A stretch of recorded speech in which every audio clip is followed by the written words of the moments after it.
My physio wants us to do more isometric split squats. Great. All right. I'll put them for thermogenics. I'll put them in an isometric split squat. I'll face two people across from each other, give them a balloon and say, you hold that split squat until you've batted it back and forth 100 times.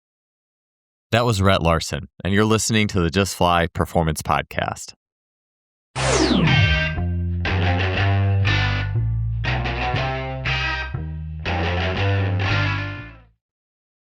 Today's episode is brought to you by Hammer Strength.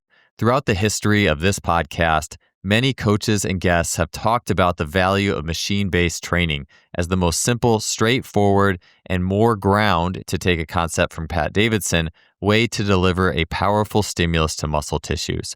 Hammer Strength has earned its reputation over decades, not just for durability and build quality, but also for designing machines that move in tandem with natural human arcs and movement mechanics. When it comes to effective solutions in machine-based strength training, Hammer Strength delivers, and I'm excited to have them as a sponsor of this podcast. Welcome to another episode of the podcast, and thanks for tuning in. This week's guest is Rett Larson. Rett is the strength coach for the German women's national volleyball team, and Rett is also the creator of the No Zombies training philosophy. His warm-ups and trainings are fun, purposeful, and reflect the joy of movement inherent in athletics. On today's episode, Rett discusses the nuts and bolts of his warm-up and training process. He gets into his favorite tools for warm-ups, such as tennis balls, sticks, and balloons. He discusses games for dynamic nervous system preparation, as well as integration of strength through partner exercises and task-based isometrics. He'll talk about this and much more on the show, and it was great having Rett back on the podcast. Before we get started as well, I wanted to let you know about a new mini course that will be dropping next week on sprint drills and related specific strength for speed. Sprint drills are often misunderstood. There's a hyper focus on A-skip and high knee related marching activities, while other valuable movements are minimized or overlooked entirely. This course will show you how to target key aspects of sprint performance using the most relevant drills and associated special strength development for athletic speed. It'll launch at a special introductory price, so stay tuned for the release. Let's get to the podcast now, 467 with Rett Larson. Rett, it is awesome to have you back on the show. Thanks for being here today. I'm looking forward to our conversation. Yeah, me too. From across the pond. It's great to be able to reconnect. I had a lot of fun the first time we talked. Yeah, I always enjoy watching your videos, and one of the things that I was thinking about, it's funny because I thought you had put something out there for what are the best punishments, which you hear that right, and you automatically think it's some hardo conditioning thing, but it's more like if you play the game and you lost the game, you have to do X, Y, Z. And I didn't realize you kind of put that out as an open thing for people to say, hey, what's your favorite punishment to do or whatever, and tell me a little bit about that and some of the ways that you run that with your groups. Yeah, and to answer your kind of the first question within a question, a little bit of the use of punishment is to get people interested in the idea, because it's probably more of a consequence than a punishment. It doesn't come out of nowhere. This is just what we decide before the game will be the consequence of losing. And it opens up actually a bigger conversation about breaking the script of how we typically do things. But to take a step back and actually answer your question, I have always been annoyed at the lack of creativity in scrimmages when the teams lose and a head coach will arbitrarily say, everybody get down and give 5-10 push-ups or sit-ups or burpees or something like that. I think as strength coaches, we don't love when strength and conditioning becomes a punishment for athletes. It doesn't seem great that the losers get to enjoy or get to benefit from strength training that the winners don't. You don't want to make a losing team more fatigued going into the next scrimmage. There's a lot of just inherent problems with it. And so I started, I would bring this up at happy hours with when I got to go to happy hours with head coaches. And what stuff have you seen that's different or better? And it varies from other things that are uncomfortable. It's fingertip push-up isometrics, things that aren't done in the weight room, but a little bit discomfort. Same thing. If you're in a push-up and you get on the back of your wrist, if you flex your wrist and try to do a push-up or just hold it in push-up position on the back of your wrist, very painful. Doesn't really hurt anybody, but that is one that was thrown out there.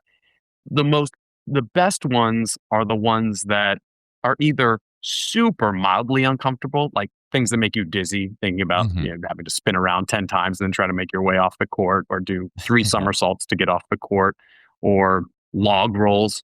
They call them kebab rolls, where you start on one sideline, you just have to roll to the other side. Things like that, that kind of just are annoying. Shoving your hand in an ice bucket, if it's Mhm. available, I guess would qualify. The ones that are most popular with the team are the ones that are about mild embarrassment.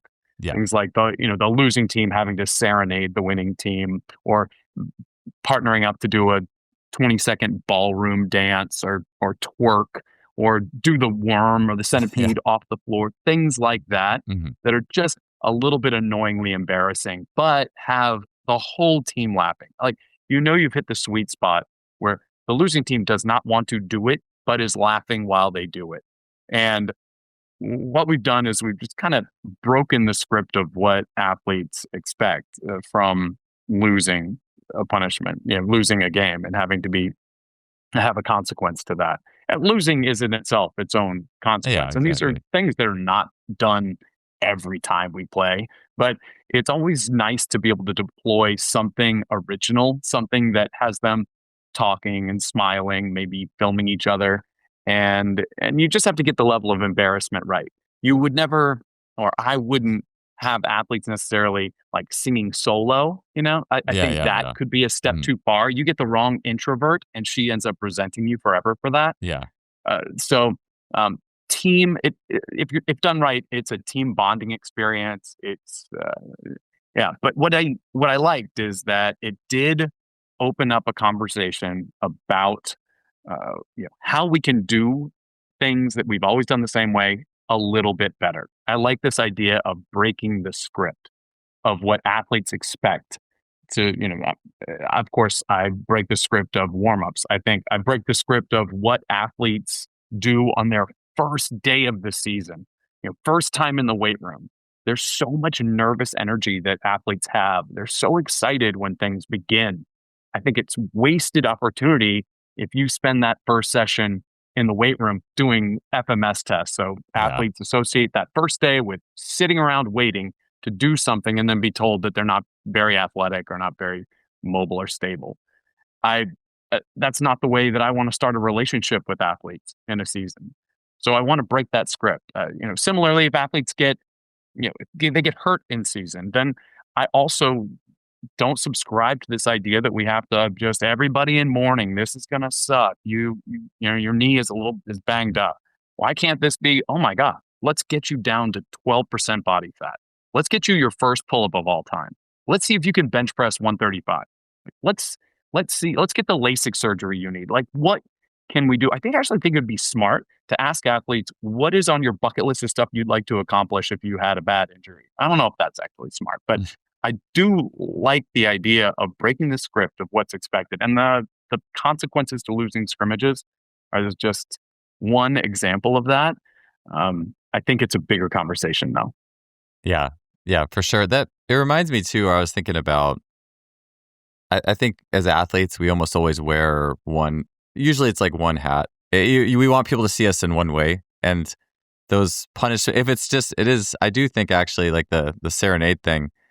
It's sometimes you could just hide behind a physical punishment, right? Like, and that's actually probably easier for some people. Some people would probably rather do 10 push-ups than have to serenade the other team, in this, in so many senses of the word. There's a lot of probably things that you learn about somebody when you get into some of those. Yeah, right. It's not really a punishment. It's kind of more of it's a curated embarrassment. It's a curated appropriate embarrassment. Maybe would be a Oh, better. I'm stealing that.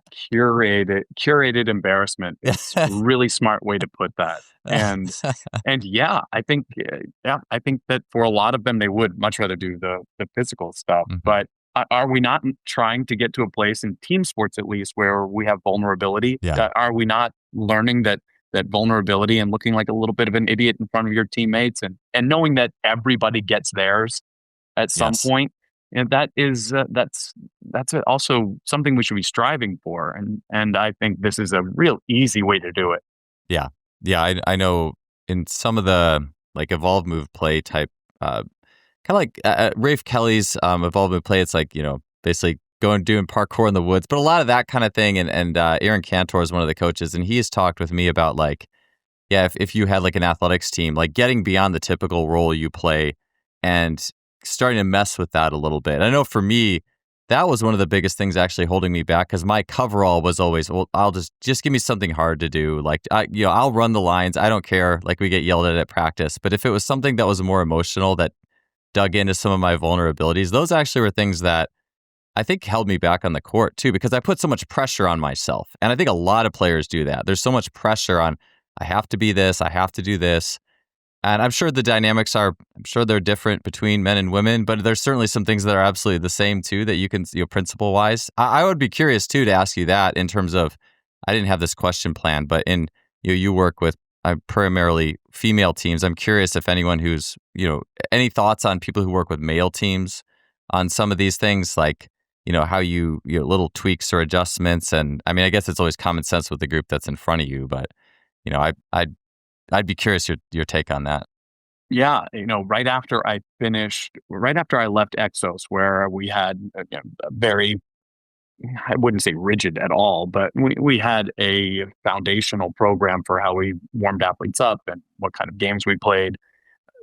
And once kind of the full spectrum of I can do anything with my next team was mine to enjoy, I had tons of male teams. I deployed the fun stuff with abandon. Like I would, there are things that the females team tend to gravitate towards, but for example, like the dancing, when I would do the dancing warm-ups with the Dutch girls in the Netherlands, the men's team, if they were warming up at the same time, would come over and do it with us. Nice. The men's team are going to like some of the frisbee relay race games as much or more than the women do. The play aspect is something that taps into all of us. And you're right. I think that athletes can hide behind physicality and not want to show that, and maybe male athletes more than women don't want to show that side of them that has to be a little bit silly, but pushing yourself to be uncomfortable in these situations can be really valuable. And getting yourself to a place where discomfort becomes a regular thing is also the skill set that helps you have a hard conversation with one of your teammates when you need to. Yeah. If you are so shy that you don't like confrontation, you don't like being the center of attention, then you're not going to speak up in a meeting where you need to speak up. And I just, and this isn't true for 100% of everything, but I do see a lot of applications to this idea, male or female. Yeah.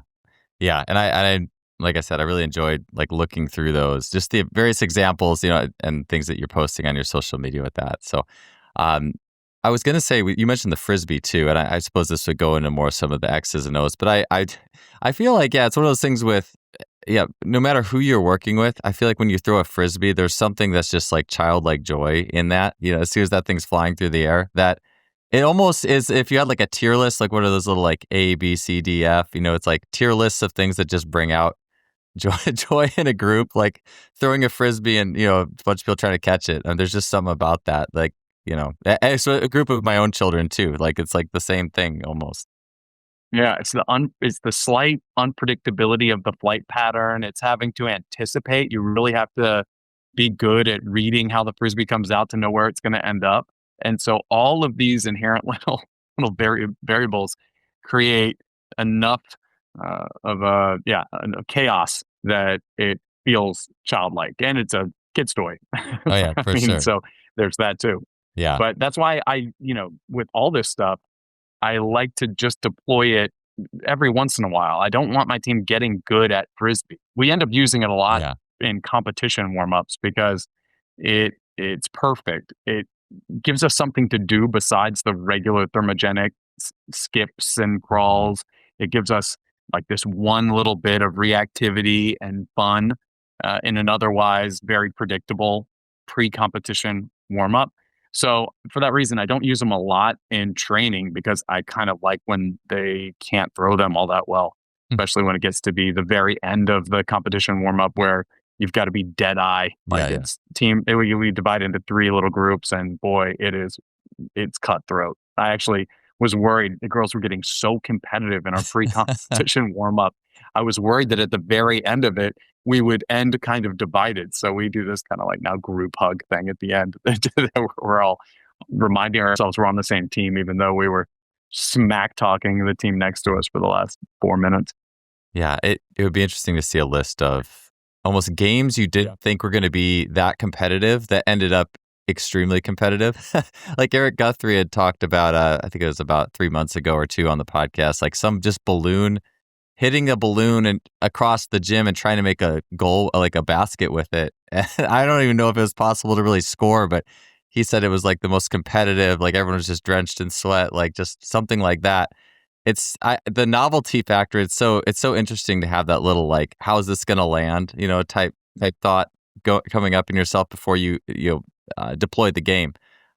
So yeah, I'd be curious if there was anything from your memory. It's like where you had like a game or an activity and it ended up being like just insanely competitive, more above and beyond what you've done, or all the time, I guess, right? But regularly. Yeah. I mean, I can think back to today, yesterday. I mean, we've all played spike ball warm-ups. Well, we broke a spike ball thing yesterday because the girls got so they got so mad, and I had to have we had to make the rules so clear cut because the intensity got way out of hand. Like I had to say, we might have to cancel spike ball days.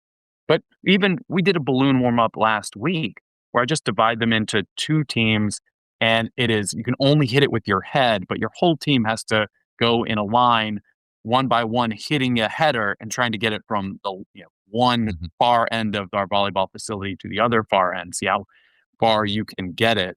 And like, maybe it's great because I work with volleyball players that are used to diving, but for a while, it's 7 out of 8 girls are hitting the deck to do this and screaming and shouting at each other.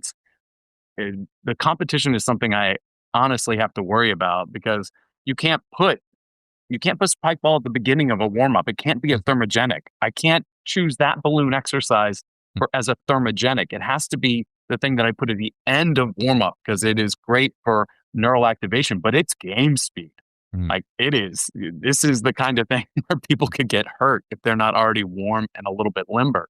And so I'm always categorizing these warm up ideas that I'll steal from PE teachers or that I just dream up when I'm batting a balloon around my apartment. And yeah, I have to make sure that I don't put a high intensity one in too early because I will not have a leg to stand on if I have to defend myself and how I do my job. Yeah, it is funny to think something like as innocuous, not butchering that word, but like it's just like it's not threatening, like it's a balloon, and it's like, but to think like, oh, this is like the high end, like this is we save the balloons for the end. We can't put them, we can't put them at the beginning. I have so many examples of it. Just you're reminding me when we do a balloon thing where we're trying to, if you can imagine 2 athletes in a cone box. There's a box of tall cones, a pretty big box, and then 2 athletes inside. And all I'm telling them, you have to keep both of the balloons that each of you are holding, they have to be kept up in the air. And after every time you hit it, you have to touch 2 of the cones. It doesn't matter, but you have to have 2 cones touch and then you can hit the balloon again.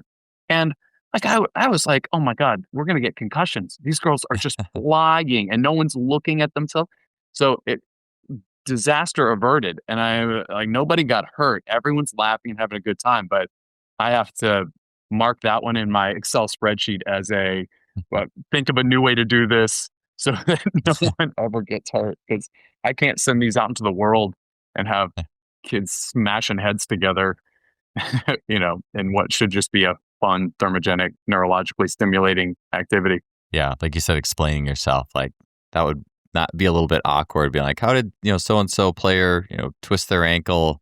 I put balloons in the workout too early. Gosh, I'm sorry. Yeah, right. I know. Like if I have to explain away an Achilles tear, I'm always thinking, I tore my Achilles like 10 years ago, and now it's in the forefront of my mind. Is this an Achilles ripper? Yeah. I guess it does make sense that if you think about, to put the complicated motor learning head on, like degrees of freedom, right? Like a balloon is very simple. There is infinite variability, but it itself is you hit it, it's just run and hit it. Like it's so simple and direct versus I guess if you think about, sometimes when people make fun of functional training, it's the stuff that has a lot going on, where you actually can't really dig in and out. Like, I guess juggling, right? Like if you were juggling, that would be probably something that'd be earlier in the session, because you can't, unless you're really good at speed juggling and racing or something, which most, a few people in the world are, but yeah. So it's interesting to think about that. Like, the super simple things that everyone can compete in can be super intense. So what things do tend to fit in more the thermogenic then? Like what activities tend to land more there that you're like, all right, this is going to be stimulating, but it's something that we're not going to be quite as competitive with yet, and then escalating from there. Yeah, in the thermogenic bucket goes a lot of almost like movement puzzles, to steal Mm-hmm. some Ido Portal, which I know we spoke about last time, where you're going to give athletes something, if it's the tennis ball on a string, if it's something, a stick in their hand, and I'm going to ask them to try to move the stick from, in front of them to behind them to across. I'm going to just give them a puzzle to solve. And I may, have them grab that stick in weird ways and then say, get yourself out of that pretzel. That's the kind of thing that will get them a little bit sweaty into a lot of weird shapes. Mm. Similarly, like the rope flow stuff fits really nicely in that bucket, because it is really challenging to unlock some of these very difficult movements that get your body rotating, certainly get you hot and sweaty, but it also feels like you are leveling up every time you actually conquer it. When I introduce a new, and you're familiar with what I'm talking about with the rope flow Yeah, idea. yeah. I have one of those. Yeah. Yeah. So it's instead of standard jump rope, you actually are hardly jumping at all. You are moving, you are kind of circumnavigating with it, and it keeps moving the same direction. You can do almost just limitless, almost tricks Yeah. with it. And that's the kind of stuff that the athletes love to level up, to learn a party trick with a rope that is zero impact. They're used to dreading jump rope. I've never met athletes that dread jump rope more than all the countries of volleyball players that I have worked with, just because it's just more impact, even if it's low impact. But the flow rope, where they feel like they look cool and learn new skills, that's gold. Or like I said, the tennis ball on a string, where we're swinging it around and the other person has to avoid getting hit by that ball. That's perfect. No one's getting hurt by the tennis ball, but they're making a lot of shapes. The person swinging the ball is moving all around them, trying to get that, get their subject to get into volleyball specific shapes. And then, the other person is getting out of the way and we switch it up, and I have them do that kind of thing. So those are some examples of the kind of games. That's where the low level strength stuff comes in. Remember, like, they don't all have to be, in my general philosophy, the warm up needs to be stimulating. It just can't be monotonous. And so it can be low level strength work. It can be some of the isometric stuff that I think is too boring to put into my weight room. But, my physio wants us to do more isometric split squats. Great. All right. I'll put them for thermogenics. I'll put them in an isometric split squat. I'll face two people across from each other, give them a balloon, and say you hold that split squat until you've batted it back and forth 100 times. Right. So at that point, we're kind of sneaking some strength in, because they're just concentrating on batting the balloon, and they don't even realize that their legs are burning, because they're concentrating so hard on getting fast balloon hits and not being the last ones holding their split squat. And so that's how that's getting them warm, sneaking some strength in, doing something a little novel, making them have to react early on. It's having them having to be reactive to some of these odd stimuli. It's kind of the name of the game.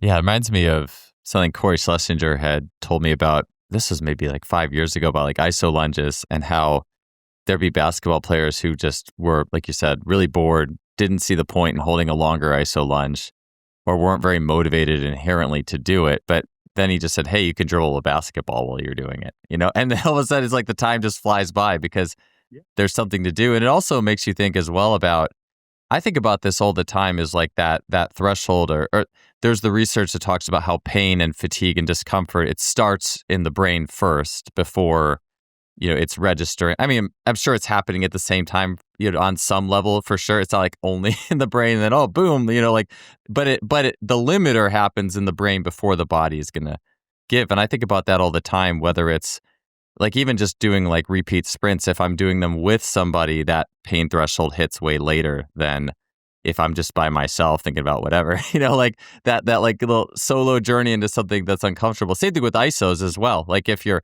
talking with somebody or, there's a song on or anything, you're throwing something around. It's like there's always that, it's like a trick, it's like a trick to the mind. It would be interesting to see how long actually people would hold a given movement, almost like if you put a clock on it and said you had to get out like a really high number, and then maybe another day you just said, okay, how long can you go? It'd be interesting to see who like could go way longer into that hold. I think there'd probably be a little bit of a distribution too. I'm sure some kids could probably go longer if it's just the hold, but I think a lot of kids very well may go farther in that given a task, to distract or trick them. Yeah, I pull that lever of social, gamification, that social pressure pretty often. I think my algorithm knows that I'm attracted to any partner ab exercise, Yeah. partner resisted this, you know, partner anything is something that immediately goes into my Excel spreadsheet because the difference between a wall sit and having to, be back to back with a partner or butt to butt with a partner Yeah. is substantial in how long they or how much they're smiling, how much the cooperative part of it. Uh, you know, uh, as much as possible, I am trying to get my athletes in groups and not only two but three Mm. for all the wonderful benefits of social, not only pressure but the bonding experience and bringing my team closer together and the laughs.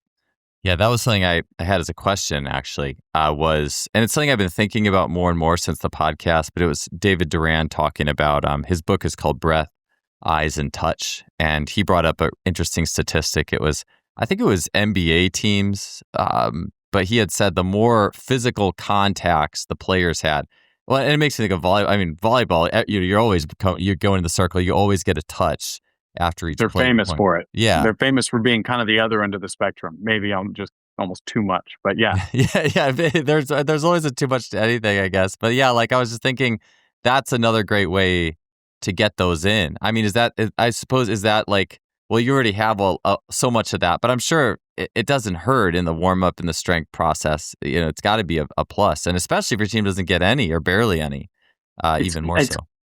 It's got to be one of the reasons that women's volleyball is the biggest youth sport in America is that I can imagine being a parent, like how much, and being an athlete and a parent, seeing your kid with all the high fives and the hugs. Mm-hmm. My team is huge on that. And I would never think, oh man, I have to make sure they're touching more because it is probably one of the touchiest, loviest sports of all time. The key is, how many they come together and do all the touching even when they just lost 4 points in a row. And I think the magic is where you can make those touches a little bit more positive and they can kind of change the vibe in that bring together experience. Like we try to, I reference Team Thailand pretty often because the Thai team, I don't know if it's part of their upbringing or Zen Buddhism, whatever it is, but they could be losing a game horribly and you would never guess to look at them. There's so much joy on their faces. They're smiling even when they're losing, and it's disconcerting. It's hard to feel like you are winning this game when they seem like they're having more fun than you. And that's what makes them dangerous. They upset teams all the time. And it's a superpower. Yeah. To be losing or to have missed a couple of serves and go into the huddle with genuine joy and not just doing all the high five, like the sympathy high fives that you get when you've just lost a point. So I'd like to switch that a little bit, but yeah, generally it's all of that. The touching is a big part of it.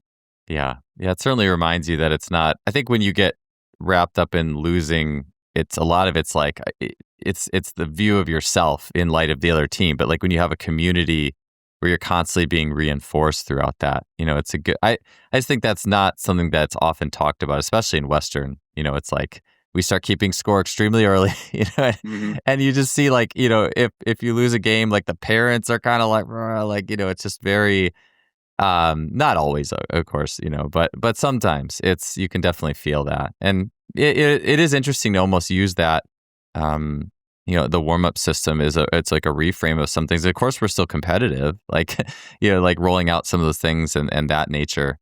But, yeah. Yeah. The great thing about warm up is you get to be competitive in an extremely low stakes Yeah. environment. So you get to compete in stuff that is volleyball adjacent at best in things, and if you're throwing a frisbee, it gives a chance for everyone for there to be new winners. Like, every team has its superstars on it. Well, that playing field gets leveled when you are trying to balance a stick on one hand and do an obstacle course, or Mhm. when I don't let you use your dominant hand to do a particular uh, coordination exercise, or when we're twirling ropes around. I want the warm up to be another place where hopefully everybody on my team feels like the superstar of the team Yeah. at some point. Same with my weight room. Like, if I'm programming the weight room well, it's not just my twitchy, twitchy 23-year-old phenom whose parents both played volleyball that wins every event. Mhm. There should be enough variety in the weight Yeah. room that we're getting winners all over the place, that we're manufacturing celebrations from every single person on my team in a given week or couple weeks or month. That's when I know I'm doing my job well. And when you have somebody that just is not the most athletic, then you pair them up with the most athletic person on the team and have them compete in teams and see if we Mhm. can get some W's for that person. So that we change the culture, the experience of the weight room to one where we just crave achievement. We crave, and I'm manufacturing smiles. I'm Yeah. manufacturing uh, the joy that I think you and I understand can come out of the Mhm. weight room. Yeah. I've had this thought, maybe some point in the last year, but it's almost as if, on some way of looking at it, like modern sport itself, especially youth sports, but all throughout, the pressure is just so high pressure that it's almost like split and caused like this like opposite alternate reality, like the games, the joy, like it's almost, um, come up to offset the balance. Like for all these kids who are just, if you do sports now, it's like you're on a travel team, you're specializing early, you're doing this, you have pressure to get to the next level.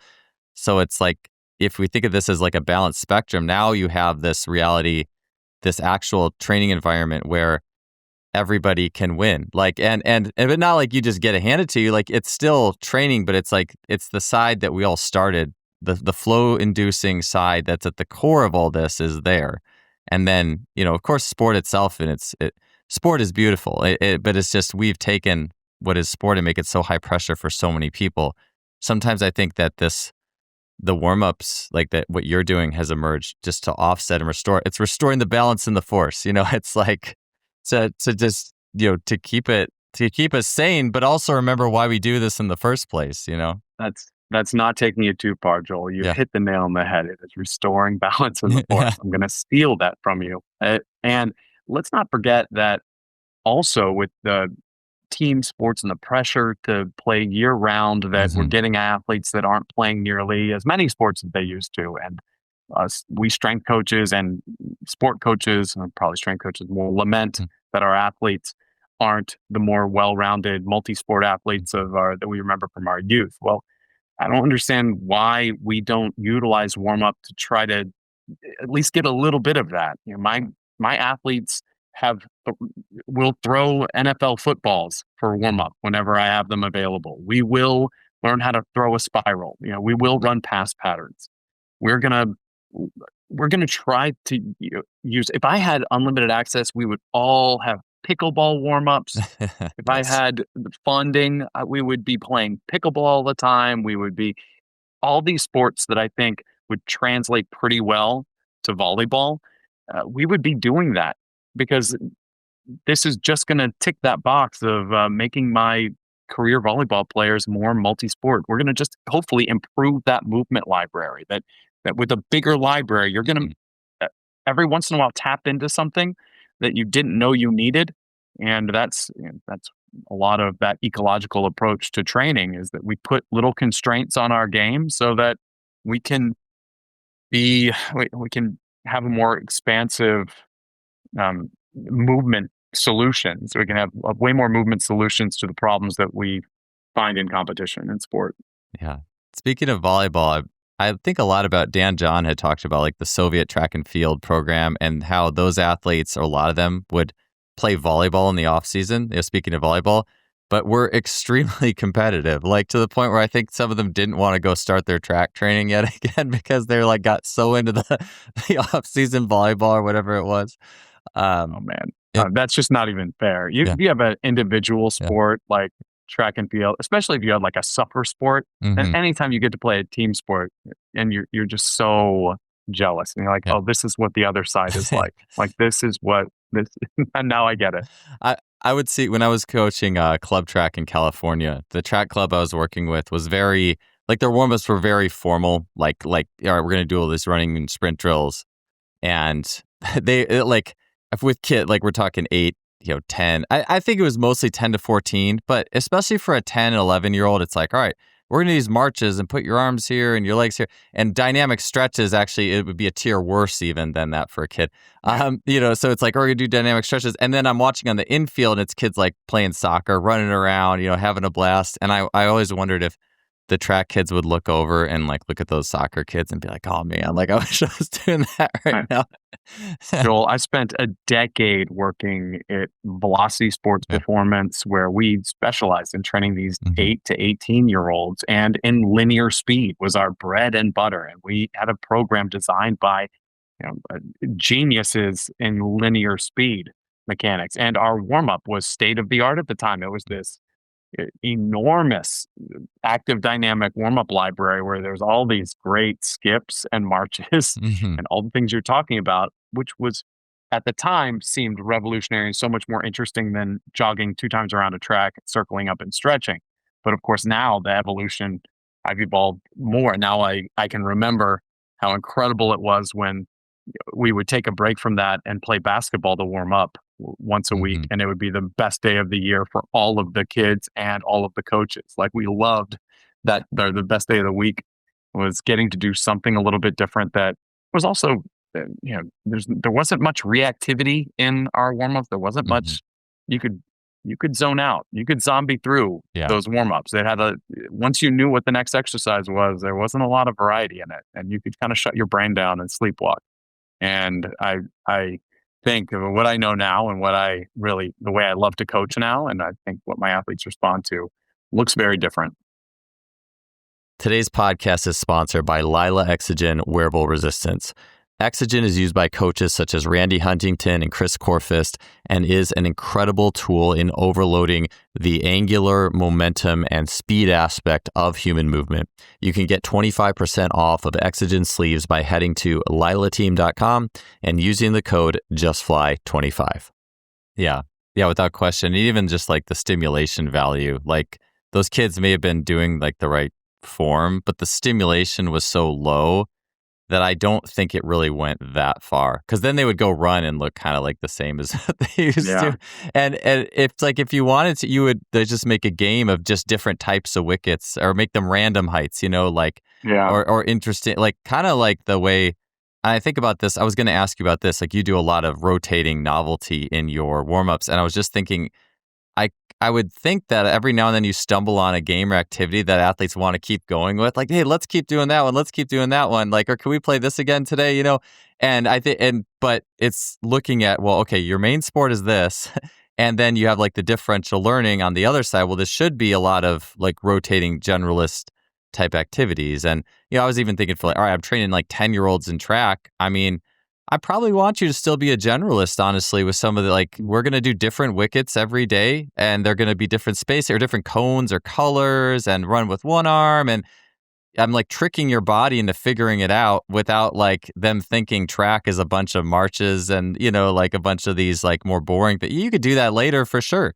But it's, it's interesting to think about like, just novelty and repetition without repetition, like motor learning words, right? Like, but like, differential learning versus, hey, no, we got this this game and we always play this game. I mean, I think Yeah, just curious what your take is on that, like, playing one game more because people like it versus always, constant novelty and that differential learning piece.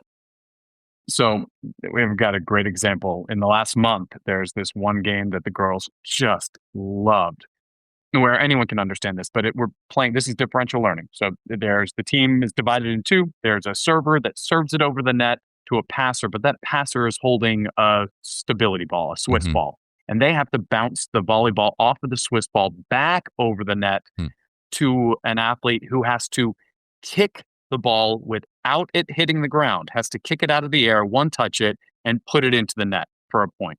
And so if you can do all those things, your team gets a point. And so that proved to be just because the games were just surprisingly close. They always came down to like Nice. 13 to 15. I let them go for 8 minutes or so. And you see some athletes emerging that clearly played a bunch of soccer growing Mhm. up. But the way that I can reconcile this, the way that my head coach doesn't hate it, and you would like anything because that looks like volleyball, when they are having to they are having to move around a court differently. It's thermogenic. It's very low intensity, but we take breaks from that game and we go over to the wall where my coach has been getting in my ear that when we block, we're not turning our hips all the way 90 degrees. That we're being Mhm. lazy on our hip turns and it's making us slow and it's also making us hit the net sometimes. And so I'll be like, I know everybody's super smiley and we're having a great time. We're pausing right now for, for a minute and a half of everyone doing blocks against the wall, making that wall my constraint. So they have to turn their hips all the way around. And we're doing that. And that might not make my Instagram video, but I'll repeat that same fun drill that fun differential learning thing. Maybe I'll tweak it just a little bit and I'll work, but we'll take breaks to work on something else. And so I can keep that fresh, fun thing. I don't want to lose when I get a gem. I don't want to just do it one time because they need so much novelty. But I'll put novelty Hmm. in the real biomotor ability that will make my head coach super happy with me. And so that's the way I can kind of reconcile that. And I'm just doing that throughout a week. I'm kind of taking note of what works and what doesn't. And when something's solid gold, I think, oh, okay, this one's super fun. That means I probably when I do this, I can earn a super gnarly stuff with it. So I can do some really boring isometric stuff that my physio loves because they love the other thing so much. It's all about earning. That fun games earn my ability to put more strength into their warm ups. Hmm.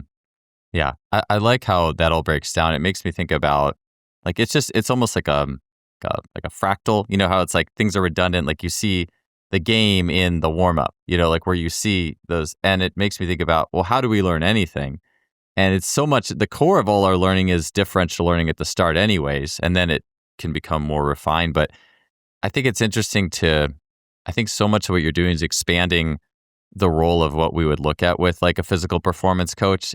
So often it's like, all right, it's just strength. Like it's get strong and do movement assessments and reduce injuries and obviously we need to keep players healthy and strong. That's really important. But if you think of it as, all right, how can I be like a differential learning guide for almost like the basics of the things they're trying to do on the court in a game format, like a novel format, like in a fun format, like it's like you're rounding out, if you look at like a big circle of all the athletic qualities, well, this is part of it too. It's like it's almost like the primordial soup of where all our skills came from. I get to work in that a little bit in a really fun and novel way. And yeah, like you said, it's still, you could do the same games, but it's like nothing is ever truly the same. You could run a same workout twice and it's never the same anyways, because an athlete might be a little bit more fatigued. There might be a different group dynamic. Their mental and emotional state might be different. Their injury, like there's always something different anyways, but it's interesting to like play with those little knobs and variables to make the same game have those little different flavors too. I think that's really cool. And 100%. And also on top of that, I mentioned that we repeat that same game, but of course it's different. The first time we played it, the end score was 11-13, and the second time we played it, it was 17 to 19. So they obviously got better. They got strategy. They adapted, and even if we played it 2 weeks apart, uh, they've changed and they've adapted. And that's what you want to see out of the athletes, even if it's something silly that feels volleyball adjacent. it's the adaptation to it that is exciting because we're making better athletes. Yeah. The have you played, I was just thinking about the kicking, that little like kicking the ball game, like that game. Yeah, speaking, I think you mentioned Thailand, like that. Maybe we talked about this on the last podcast, but that game where they kick the ball, they do like backflips and kicks over the net and stuff. Like, has that type of thing emerged at all? Brazilian. Yeah. Whatever that We'll game's watch called. that on Coke. Well, I'll be in Copacabana Beach in about 3 weeks, and I'm gonna be. I'll post some videos of it for sure. It is just incredible. No, but nobody on my team has the skills of regular volleyball. Do not translate to that game I hardly bet. at all. We would not score 1 point. The best players in volleyball, I don't think, unless they're Brazilian. It is some of the craziest athleticism. I love watching it, but I don't think I could approach that and have it be anything other than just pure chaos. The other day, I thought in my head, I thought, okay, if I have two athletes standing across from each other and they both have volleyballs, could they simultaneously serve the balls to each other, even with no net separating them, and then pass the balls to each other, then set the balls to each other, and then hit the balls so that they ricocheted off of each other and then they caught them? And the answer is absolutely not. Like I thought, okay, this is something they pass, set, and hit for a living, and I am not putting a net in front of them. You just have to kind of control the timing and not have the balls collide in the air too early. Oh no, terrible idea. Yeah, I will not be adding that to my library or my Excel spreadsheet until I find a way to make that much easier and not have balls just colliding and going everywhere like an atomic superconductor. Yeah. Ricochets are the ultimate difficulty. It reminds me of this video I watched a long time ago on the odds that like two bullets in a battle can hit each other dead on or something. And it was like so astronomically low. Yeah, that's the whole thing behind also the three body problem. That Yeah. whenever two objects collide, it's predictable. You add a third object to that, and there's no way to predict it. Hmm. That's kind of off the Yeah, subject. but hey, yeah, just occurred to me. that's a good Instagram post that the three body problem solved in Rett Larson's warmups or engaged within Rett Larson's warmups.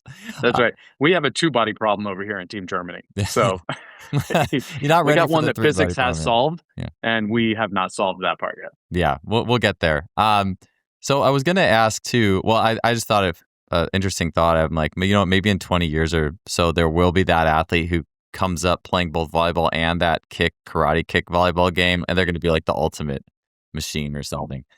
I know, right? It's still when a kick happens in volleyball, kicks are legal in volleyball. Yeah. When it happens, it's always like a fun Instagram, everybody like oohs and ahs, but like that is nothing compared to doing a flip and then having it actually have some velocity. Impressive. Yeah. Oh, for sure. So with the warm-ups, and I think you alluded to this with more like the thermogenic side, the slower side before the balloons come out, or the simple things that are a little higher velocity in nature. But I wanted to talk to you about like sneaky strength, like things that you'll put in a warm-up with partners that have a substantial strength value, but that maybe on the offset you wouldn't think about it, or the athletes aren't thinking about it that way, and then they get done with it, and it's like, ooh. Like, and I always loved, to me, that seems, it's almost, or I don't think it's almost, I think it is an invaluable part of the training equation, because it's like everything else you get a number on, and you're always like, oh yeah, like beat this number and beat that number. And anyways, I'm getting carried away. What do you think about, how do you infuse that? What are some of your favorite ways to infuse that sneaky strength or that more non-traditional partner-based strength development? Yeah, a lot of it's, like I said, I take the strength work that doesn't fit in my weight room very well. I already mentioned that I don't love isometric work in the weight room. It's kind of a speed bump. It doesn't fit my culture that I want in there, but I can earn isometrics by trying to do them in interesting ways. So if it's just 2 days ago, I got some of those reactive pods that light up, right? And so I just set those out in different all around in like a big square, and athletes one at a time had to go in, and we were seeing which team could get 50 touches the fastest. But the rest of the team is all sitting, like doing a wall sit, holding a medicine ball in their hand. And when that person gets their 3 lights, then they come and grab a medicine ball and the next person goes. That's sneaky strength. Like no one in the line. I mean, they're all, the last person to go is, they're late, their quads are quaking and they're screaming, hurry up, hurry up, hurry up. But everyone is spending most of the time trying to scream at their buddy to tell them which light, like it's behind you, it's the one to your right, which one just lit up so they can get ahead. I mean, I'm always thinking about stuff like that, how I can trick them. If it's the balloon thing, batting the balloon in an iso lunge, right? That's another easy one. Or, hey, let's, instead of that balloon, let's hold a 3-kilo med ball. And the game is you're trying to knock your opponent off balance, throwing it as hard as you can. I'll combine as much stuff as I want to put them in low positions that my physio likes. And then we're going to twirl those ropes and do those rope flows and try to kind of make it dynamic stability wise.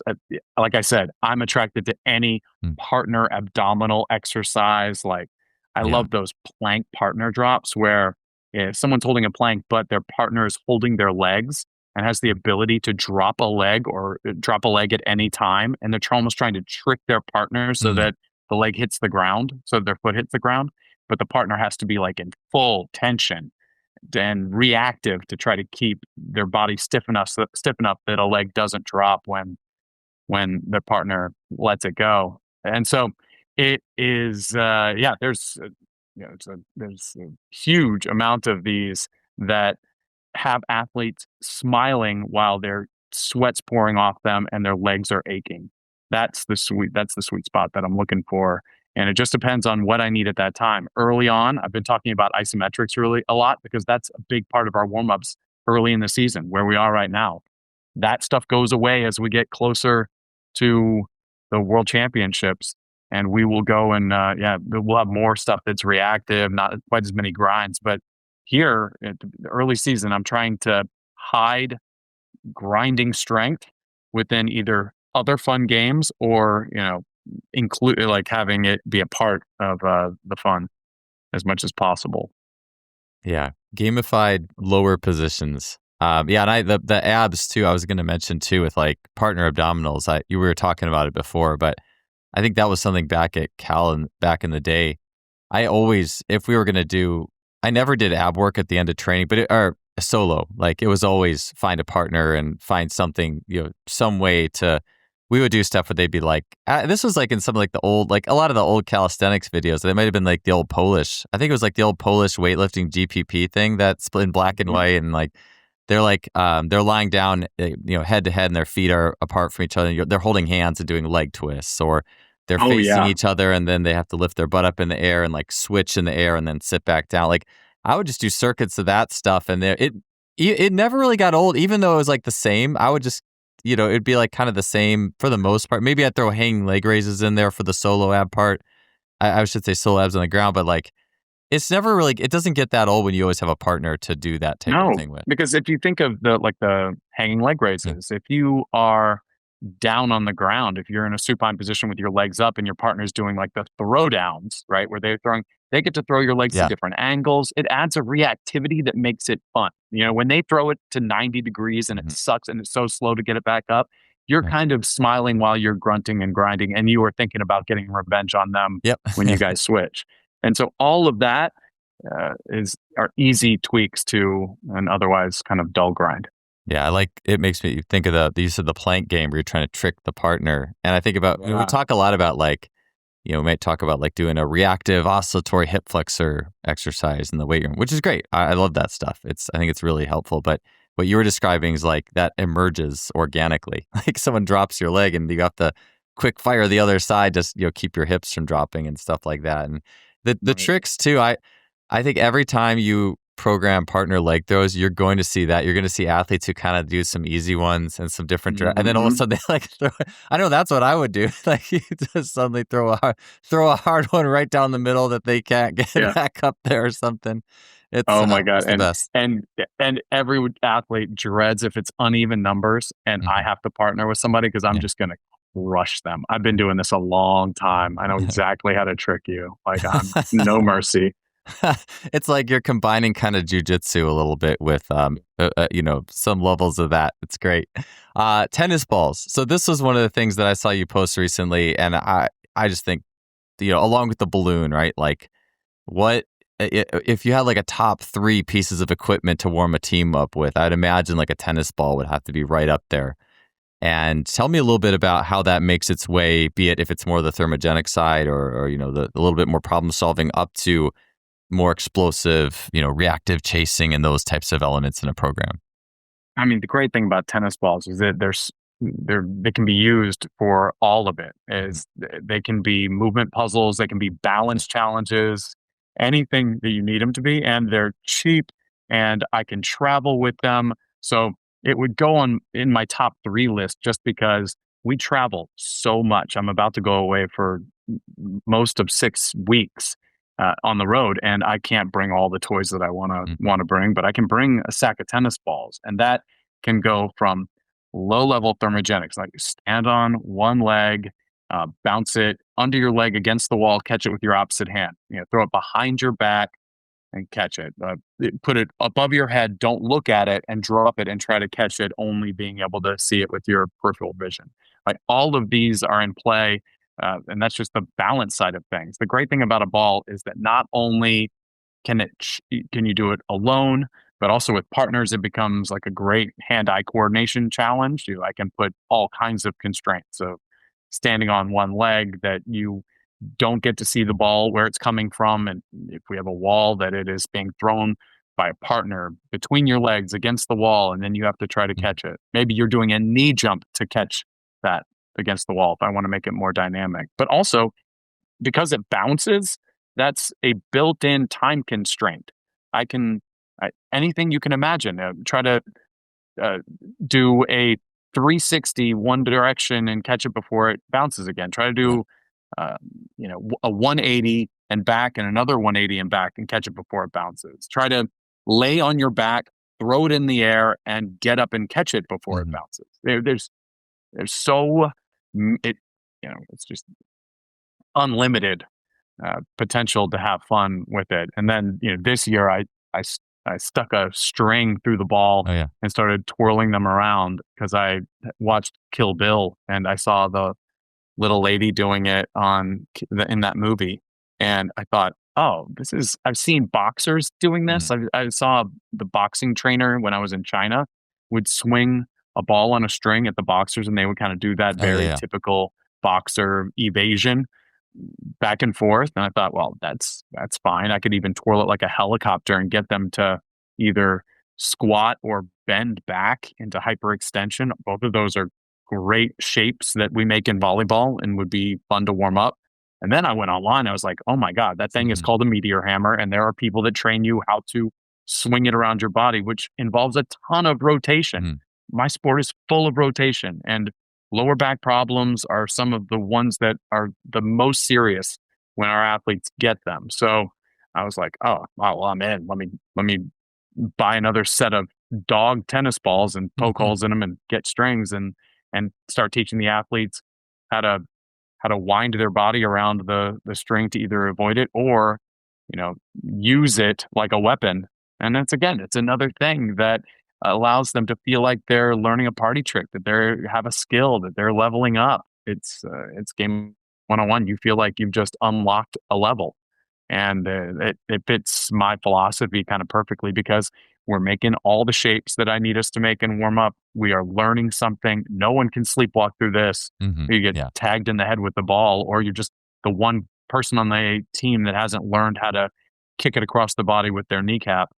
And so, yeah, I can go on and on about how great a sack of tennis balls is, and it should be maybe the first thing you buy if you're working with 50, 100 athletes. If you have a Yeah. football team or a track team, that you could spice up your warm up that way, and especially a sport that doesn't have to use hand eye coordination. That's the great thing about a tennis ball. If you have an 800-meter runner, or you just have all of your runners, or your whole track team, do your same warm up. Do all of your A skips. Do all of your bounds, your plyometrics, your this and that, your ankling, your walking knee hugs. but leave the tennis balls at one end. And then when you get down to that end, every once in a while, tell them to pick up the tennis ball and say, we're going to see who can, from a full squat, throw the ball from, in front of yourself and then catch it behind yourself by your butt.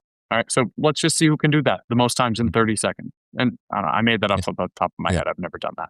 But you can just keep doing these little challenges that would be all you need to take a regular warm up and make it not monotonous, make it stimulating, get some smiles, get some engagement. No one can sleepwalk. Boy, I think I ranted on that one, Joel. I'm sorry. No, that's one of those things where there's so many applications. And I got this funny thought back when this was 20 years ago. So this is track warm-ups in 2005. And we're doing, all the typical A's and B's and shuffles and anklings. But somehow a couple tennis balls had kind of found their way out of the track, because our track, it was an indoor track. And I remember, there was like tennis on the inside. And so, a couple of us got a hold of them. And of course, what's going to happen? We're like chucking them at each other. Well, like one group goes down, does their A's, and someone's got the tennis ball. And then, the next group's coming in and someone's like chucking the tennis ball at somebody. And we did that. I just remember, it's funny. It's one of those little things that like, we had so many practices, but that was I'll always remember that one, because like everyone's like laughing. Everyone's kind of a little bit on edge, like, but we're all like just turned into little kids because somehow the tennis ball got into the typical way. And that happened the whole time. And our coach just let it go. He was cool with it, because I think he saw too just how like, we're just having fun and just having a blast. So, but this is the power of moments. Mm-hmm. That's a book by the Heath brothers, and it's one of the best coaching books that's not directly about coaching ever written. And it's about how important it is to manufacture moments in a sea of warm-ups that you had done in your adolescence. That one sticks out. And there's no reason that coaches shouldn't be actually actively trying to find more moments, more memorable things that stick with athletes, that make you a remarkable coach. That, not for nothing, like, why not be original? And so, it's the restaurant that offers you a free dessert if you can guess which pepper is in the spicy chili sauce or whatever. It's like all these interesting things that you can do to be remarkable. And I think that we're not putting enough emphasis. It's actually a really, really important thing, I think, to be remarkable professionally. And I think it's a win-win, because the athletes enjoy it. It's probably easier for you to stay employed if you are somebody that is doing things just a little differently. Like I said before, break the script of what everybody expects from this experience and do it a little differently. And I think that could pay off for a lot of coaches that are looking to differentiate themselves and stay employed for a long time.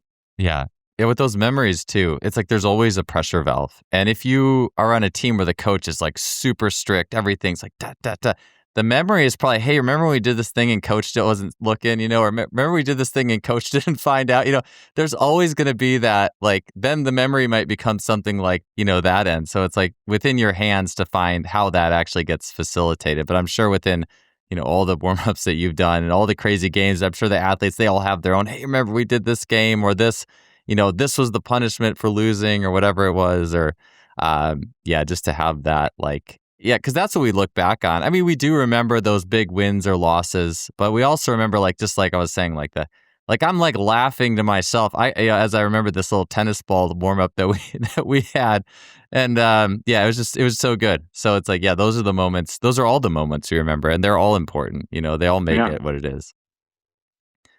With the tennis ball too, I was going to say with track, like that was this last year.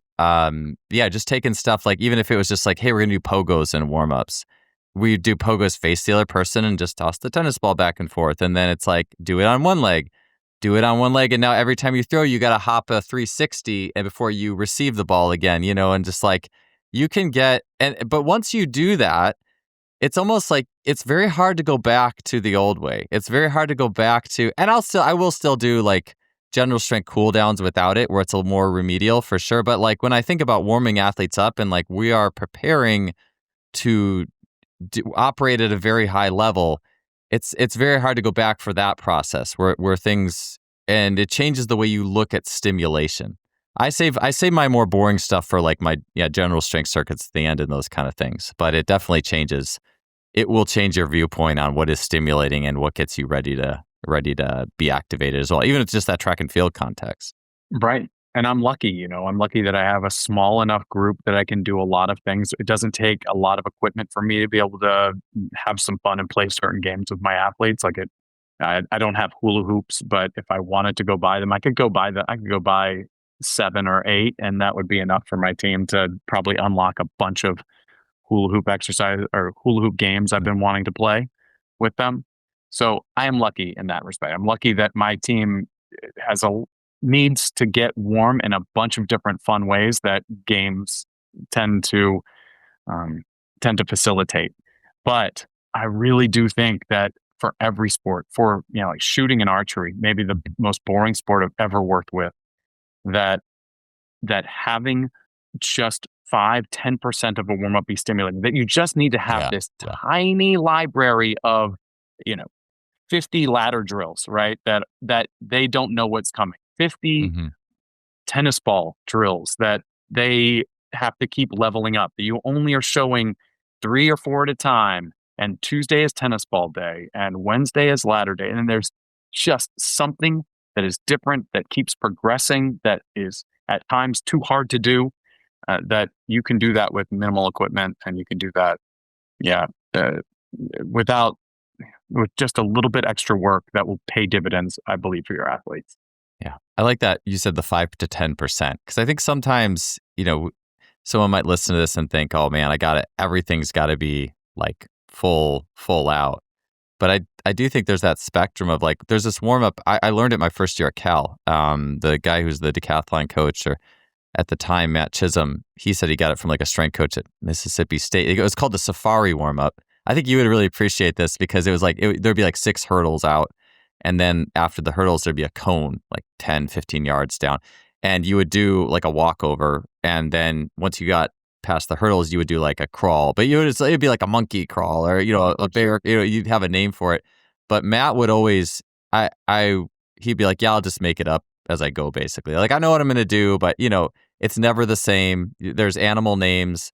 And the athletes just loved it. And you could just tell that, just subtle. It's like a 10% novelty. It's pretty much the same thing. It's the same things we do from a general perspective before maybe we do our more specific sprint drills. But there's just something about that little 5 to 10% novelty in that situation that was still so good. You could tell it was so appreciated, because, the alternative is just, okay, hey, here's warm up A, okay, and then go to your event. So yeah, just even that subtle novelty, I think sometimes, like you said, can go a really long way. Right. If you just had, like, every track coach, or lots of track coaches, have seen the benefits of doing a lot of their plyometrics or their warm-ups, like holding a stick overhead, right? This idea, some of the Franz Bosch group, that we're trying to get the co-contraction, and we're trying to, all the benefits. And so, but I mean, if I just gave you 50 sticks, you would be super excited. Your athletes would be so excited to try the ankling drill they've been doing for so long, and see if they can still coordinate it with the stick overhead instead of being able to use their arms. Not so excited is the right word, but they would be stimulated. Like, no one's going to be able to sleepwalk through that workout. Like, if athletes facing each other, one tugging on the rope and one playing a little tug of stick, I should say. It could be something you do for 15 seconds to activate and get them a little bit of physicality, a little bit of social stuff, and then it goes away and you go back to doing all the regular stuff. That's not a hard pill to swallow for the coach. Like, they'd be excited about, okay, there's a lot of carryover here that is proven to work in sprinting circles. So, all I know is that the athletes are excited that this one stupid piece of equipment is causing enough constraint to make the same warm-up you've done interesting. Yeah. It's it's nice when you can just get so much out of just such a simple thing. And I was gonna say, with the track world, my warm-ups have progressed from, like, in the fall or the off season, we did a lot of tennis ball stuff, tried to make it feel like team sport for those kids who weren't. Now that we're in season, it's mostly just that safari, with occasionally maybe something else. But now it's we safari, and then we go into our drills, and then there's the more traditional general strength. But even just that little bit, it's always such a good piece of it all. I, Yeah, I would be tempted. Like, I'm just sitting here thinking about it. If I had Safari, I would try really hard to put a hurdle in that. I would love to see them doing their crawls and having to get around one hurdle that's in the Safari lane. Like, I would be constantly trying to just take it up a notch to make things interesting. If you've done Safari a lot of times, or something I had to duck under would be, yeah, I mean, that's probably going to be easier, but something to have to go over where they have to do kind of like cartwheels and stuff. All that's interesting to me. yeah, I'm gonna I'm get the always, high jump bar out, and they have to crawl underneath it. Like because I always there got you that go. right there, so we'll just bring that in there, which is awesome. I mean, that's another one of those things too. If like I asked one of my kids, my kids are 6, 7 now, 8, 7, and 1, and if I said, "Hey, crawl under this thing," they're like, "Oh yeah, this is fun." Like, so that would fit right in. Just a couple of quick questions left here for you, Rhett. One was I really wanted to get to this one and I don't necessarily have as many overhead training topics. I want to cover it a lot more, overhead athletes and volleyball and throwing and swimming. But you mentioned arm care, like, because I think if you talk about like zombie, like, I feel like, at least from what I've seen, I think the traditional arm care rudiment is extremely zombie oriented because it's just always protocol, same thing. It's kind of like, yeah, just kind of like, get the reps in, got to do my arm care. And what's your approach to all that with Yeah. how you look at the shoulder and overhead? Here's where it's evolved. And I still have many things in my weight training routine that are pretty traditional. But 2 days ago, we did cable face pulls. We will do things like that that have been tried and true for shoulder health. But I usually have two shoulder exercises in every single weight training session. And one is going to be a little bit of almost another kind of movement puzzle or a Mhm. challenge coordination wise. I have discovered that I can get a lot out of straight arm strength. The face pull isn't a good example of that, but I learned from working with the Chinese gymnasts. Like, they have some bulletproof shoulders for the stuff that they put them through. They're pretty impressive, and they never bench or row. They don't flex or extend. They are straight arm in almost everything they do. And so, volleyball, as I look at it, happens to have a ton of straight arm activities. Almost all the wonderfully violent parts of volleyball are with straight arms, from passing to sitting or setting to blocking. Not setting, not great, but blocking, hitting, passing. These are all straight arm activities. And so we'll spend time, if you can imagine, like holding ring position with gymnastics rings, where we're also getting abs in there, where we're trying to do L sits, things like that. But we'll also take rings, and if you can imagine, we'll do like rows with a ring, with a single arm row, leaning back like a supine ring row, and we'll be holding a kettlebell in an isometric overhead with the other arm, and we're kind of getting the best of both worlds. Hmm. We got some dynamic shoulder on both of them, but one of them has to coordinate holding this kettlebell. And when it gets easy, of course, bell up kettlebell Yeah. while the other arm is rowing and moving you through different ranges of motion. I can switch that up and have them hold the ring against their shirt. So they're in a elbow flexed position isometric and lock that shoulder in while they press that kettlebell overhead at different angles. Mm. So I'm looking to play with, and that's all in a supine position, but also in a prone position. I can be playing with holding one arm statically in isometrics while I create a dynamic environment Mm. with the other arm, which is ticking the box of kind of getting both of those things in one exercise, but also they have to really concentrate on it.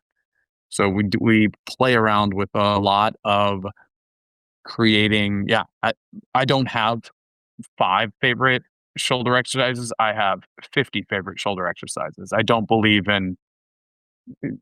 in throwing a bunch of different challenges at the shoulder and making that shoulder adaptable and good at all of them.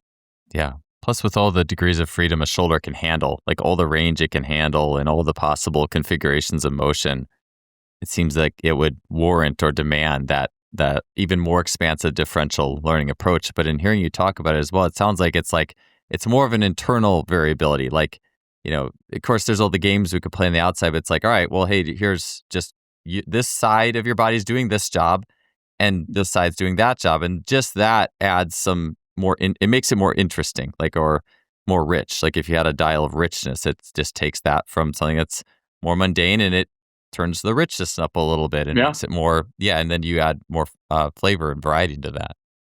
Yeah, I just think of every different plane that I could be pushing and pulling in. And then I think, okay, do I want to have one arm moving and one arm static? And then how could I do this with the setup that I have in this current gym? And hopefully it's a weird enough gym that it creates a whole new exercise that the athletes haven't seen before, but Mm. one that is demanding on a shoulder, that needs to be, you're right, super dynamic and stable while being powerful. Last question for you here, Rhett, is I forget if we went into this on the last time we talked, but wearable resistance, and I know you're a user of that. I would be super curious, either for lower or upper extremity, with your volleyball population, how and what are you making use of that? So yeah, we experimented with it last year. Last year I bought one. We use Exogen Lila, and we just used cap sleeves last Mm. year with our defensive Yeah. specialists. So our athletes that just have to be fast, because I'd seen them be successful with track and field sprinters. So that part was Mhm. obvious. And she liked them so much, and she's one of the best defensive specialists in the world, that that I went all in, and I got, half a dozen or more of these now. And I also expanded to having forearm sleeves Oh, as nice. well. And so, we always worry that the things we do in the weight room don't necessarily carry over very well to sport. Well, this is taking the weight room to sport. Mhm. As I've gotten older and more experience with this team, and as my team has gotten stronger, now that I'm in my fifth year with them, we are doing far more things that are working on the being speedy. We're already almost strong enough. Mm. I'm kind of done building base strength with my athletes, which is a great place to be because I have the shortest off season you can imagine, just 2 or 3 weeks. Mhm. I have athletes that just got back a couple days ago and will leave in 2 days for Italy to start playing. Um, and so this bridges that gap. Like, we can be as dynamic as we want to be. And what we're finding is the middle blockers, like the blockers, the ones that have to have a lot of really quick knee flexion, rotation, and then knee flexion, they really like the feel of the cap sleeves. But all of my hitters are experimenting now with the arm sleeves, that the that those sleeves uh, resist almost imperceptibly at first. And that's how we Mhm. want it. You can move all the weights around there, velcroed on really strongly, and it's teardrop shaped. So you can manipulate so the teardrop is very proximal. And then as you get stronger, you move it distally. You can move the teardrop down. You can move it front of your arm, back of your arm, depending. We always have to keep it on the back because we pass volleyballs with the front. Anyway, yeah, feedback has been great. We still don't know the protocols yet. We're, I Mhm. think, one of the first volleyball teams using them. We're using them a lot during the beginning of practice, and some of the girls like to wear them in the scrimmages. Some girls like to take them off to feel really fast during the scrimmages. But our key is that we just want to slowly build up our capacity with these so that it never affects your play. You never have that as an excuse during practices. And we feel like Superman and woman when we take them off for competitions. Yeah. It's definitely the best potentiation. Like I've had different weighted vests in the past. The potentiation feels so cool. I was thinking, of you in particular with like the variability though. Like you could put the teardrops on different ways. I find I almost always have to do just something a little different. Like I always want to put the teardrops on just a little different just to kind of see what it's like and Yeah. just that little variability there. So I feel like the variability that's built into that is probably something that, you'll have a lot of continue to be able to do a lot of experimentation with. And this is one, since it is so volleyball specific, where I'm not going to be the expert. Like, no, me putting it on and taking a bunch of hits and blocks and stuff won't matter. I'm not good enough at volleyball for me to know what the right protocol is going to be. And it's probably very individual. So there's a little bit of flying blind right now, but I am really convinced that there's something here, that this is the future, that we are going to be using these more and more for you know, the most transfer you can get from a weight training standpoint. Yeah. Yeah. It's definitely an awesome technology and I'm excited it's out there. Well, Rhett, hey, That was an awesome conversation. Super excited always to talk with you and get more inside the workings of how your mind operates, sees for the process of training the warmups. And it's always inspiring, man. So thanks for being on the show again. I really appreciate it. Hey, Joel, anytime. I love talking to you. You are one of the foremost experts in being springy. So any chance I have to be in contact with you, I'll take it.